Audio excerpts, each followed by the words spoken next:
Math मंत्रा channel पर एक बार फिर से सभी छात्रों का स्वागत है।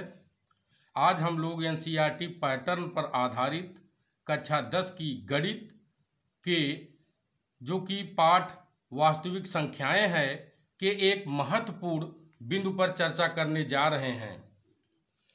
दो धन पूर्णांकों का गुणनफल पूर्णांकों के एचसीएफ यानी कि महत्तम समापवर्तक और एलसीएम यानी कि लघुत्तम समापवर्त के गुणनफल के बराबर होता है। अर्थात यदि a और b दो धन पूर्णांक हों तो a गुणे b बराबर ab का मस गुणे ab का लस होता है। अब एक उदाहरण द्वारा हम इसको समझने का प्रयास करते हैं। माना दो दिए गए धन पूर्णांक 6 और 20 हैं, तो सबसे पहले 6 और 20 का अभाज्य गुणनखंडन करते हैं। तो 6 का अभाज्य गुणनखंडन मिला 2 गुणे 3, जबकि 20 का अभाज्य गुणनखंडन मिला 2 गुणे 2 गुणे 5।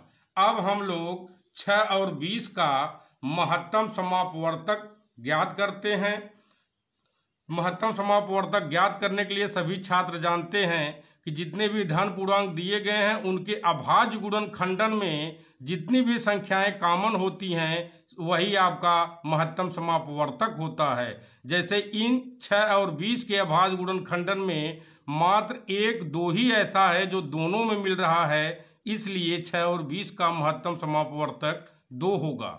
अब हम लोग 6 और 20 का लघुत्तम समापवर्त ज्ञात करते हैं।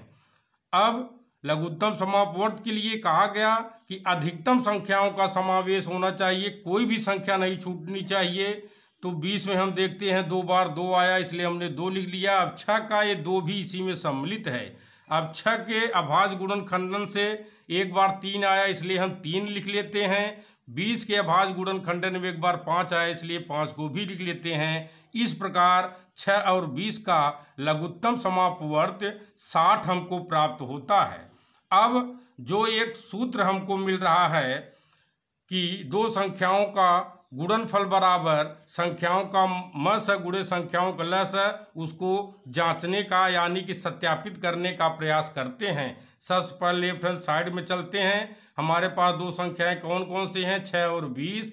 दोनों का गुणा करते हैं तो हमको 120 प्राप्त होता है। अब उसी तरीके से हम लोग राइट हैंड साइड यानी दाहिने पक्ष की ओर चलते हैं। 6 और 20 का एचसीएफ यानी कि महत्तम समापवर्तक ज्ञात करते हैं। 6 और 20 का एलसीएम यानी कि लघुत्तम समापवर्त ज्ञात करते हैं। 6 और 20 का महत्तम समापवर्तक 2 हमको मिलता है, जबकि 6 और 20 का लघुत्तम समापवर्त हमको 60 मिलता है। और 2 गुणे 60 बराबर हमको क्या मिला?